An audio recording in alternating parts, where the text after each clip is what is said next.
নমস্কার বন্ধুরা, আপনাদের সবাইকে সীমা রান্নাঘরে স্বাগত।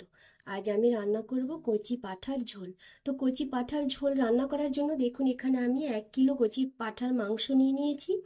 আর এই কচি পাঁঠার ঝোল রেসিপিটা কিভাবে রান্না করব সেটা আপনারা আমার সঙ্গে থাকুন, পুরো ভিডিওটা দেখুন, তবে বুঝতে পারবেন।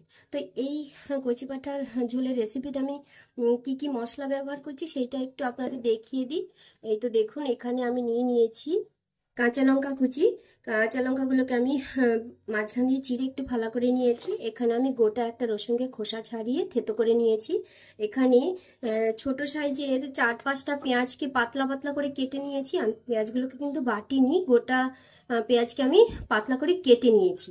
আর এখানে নিয়ে নিয়েছি 2.5 ইঞ্চি আদা। আদাটাকে আমি খুব সুন্দর করে শিলপাটায় বেটে নিয়েছি।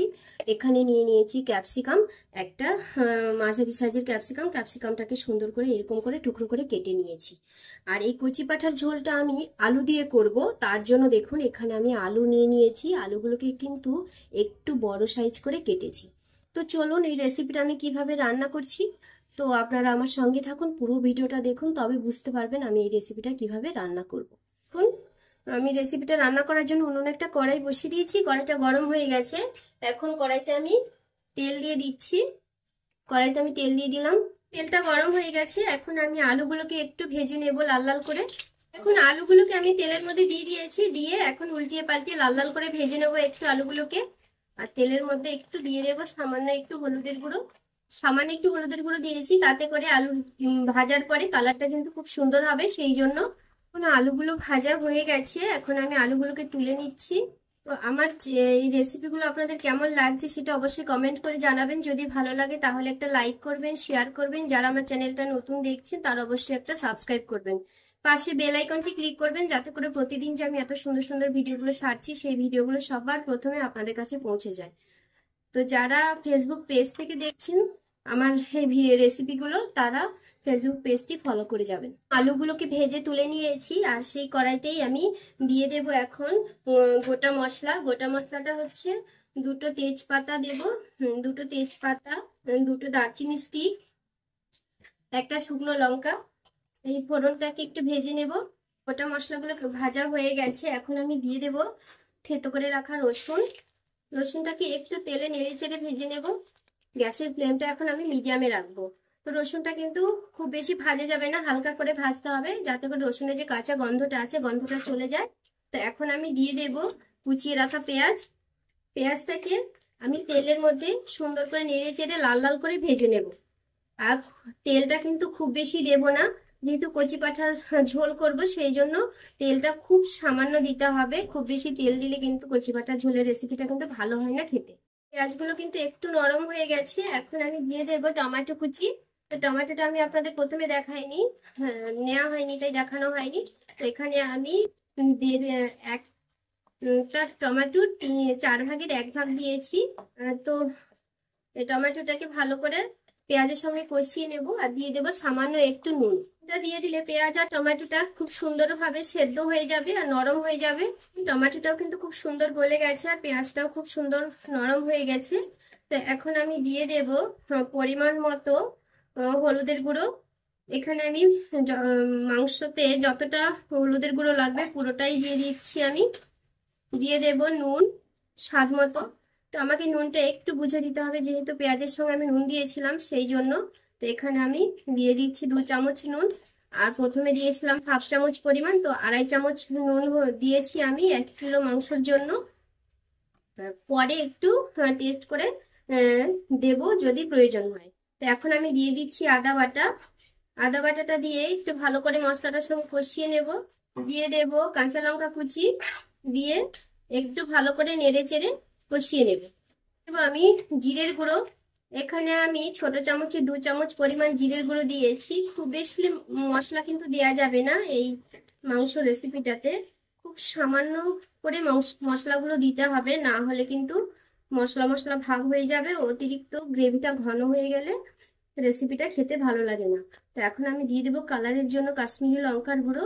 তো এখানে আমি বড় চামচের 1 চামচের থেকেও একটু বেশি দিয়েছি লঙ্কার গুঁড়ো, বা ঝালের জন্য কাঁচা লঙ্কাটা ব্যবহার করেছি আমি।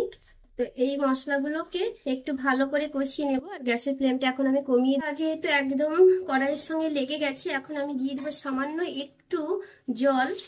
জলটাকে দিয়ে মশলাটাকে আমি ভালো করে কষিয়ে নেব। মশলাটা কিন্তু খুব সুন্দর কষানো হয়ে গেছে, আর জলটাও শুকিয়ে গেছে, যে এই জলটুকু আমি দিয়েছিলাম পরে।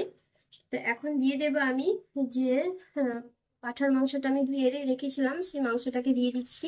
মাংসটাকে দিয়ে মশলাটার সঙ্গে ভালো করে নেড়ে চেড়ে কষিয়ে নেব। এখন মশলাটার সঙ্গে কিন্তু আমি মাংসটাকে খুব ভালো করে মিশিয়ে নিয়েছি নেড়ে চেড়ে। তো এইভাবে কিন্তু ধৈর্য ধরে মাংসটাকে কষিয়ে নিতে হবে খুব সুন্দর করে। তো এখন আমি দিয়ে দেব কেওড়ার জল।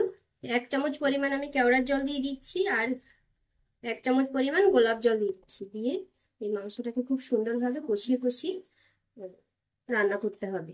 দেখুন মাংসটা কিন্তু আমি কষিয়ে নিচ্ছি খুব সুন্দর করে। আর এই মাংসটা যখন আপনারা কষাবেন, অনবরত কিন্তু নেড়ে যেতে হবে, না হলে কিন্তু কড়াইয়ের নিচে লেগে যাবে।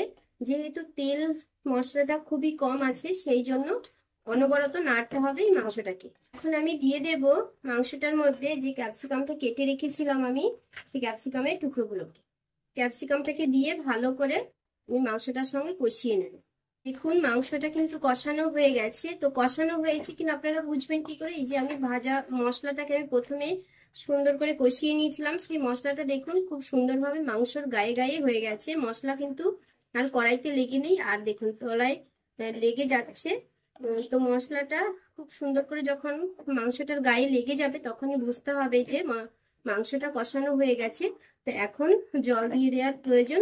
তো আমি এই মাংসটাকে প্রেসার কুকারে দেব। আপনারা কিন্তু কড়াইতেও রান্না করতে পারেন, কোনো অসুবিধে নেই।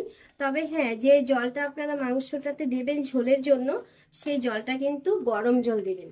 গরম জল দিলে কিন্তু মাংসটা খুব তাড়াতাড়ি সেদ্ধ হয়ে যাবে, আর মাংসর যে টেস্টটা কিন্তু অনেকটা বেড়ে যাবে। আগে মানে যেরকম নর্মাল টেস্ট হয়, গরম জলটা দিলে মাংসের ঝোলের টেস্টটা কিন্তু অনেকটা বেড়ে যায়।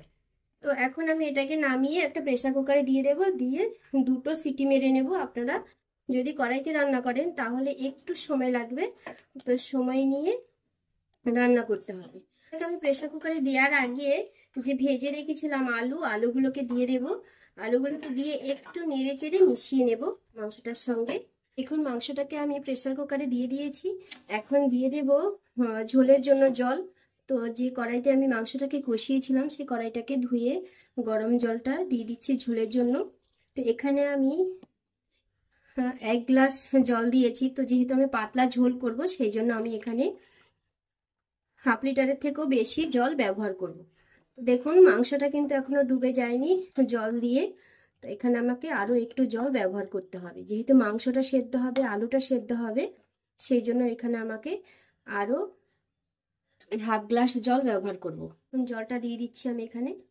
আর কতটা জল দিয়েছি আমি, পাতলা ঝোল করব যেহেতু, সেই জন্য। এই দেখুন নেড়ে দেওয়ার পরে মাংস আর ঝোলটা সমান সমান থাকবে। এই যে দেখুন এরকম ঝোলটা থাকবে, তবেই কিন্তু পাতলা ঝোল হবে। আর যদি আপনারা কষা করতে চান, তাহলে এর হাফ জল দিতে হবে, তবেই কষা কষা হয়ে যাবে। তো এখন আমি ঢাকাটা দিয়ে দেবো প্রেসার কুকারে। ঢাকা দিয়ে 3টে সিটি পড়লে আমি প্রেসার কুকারে মানে খুলে দেবো না, গ্যাসটা অফ করে দেবো। প্রেসার কুকারের ঢাকাটা বন্ধ করে দিয়েছি।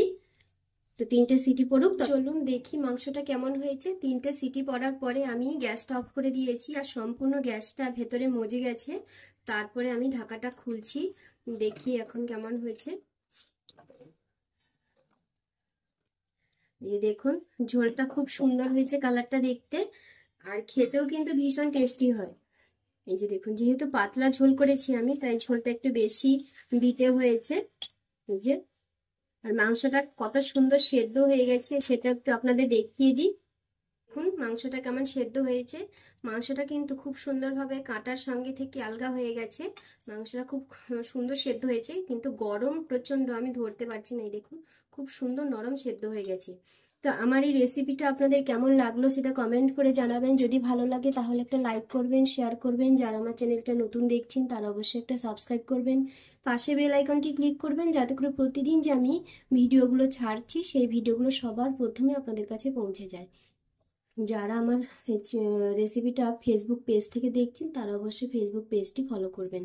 তো আপনারা সবাই ভালো থাকবেন, সুস্থ থাকবেন, সবাইকে টাটা।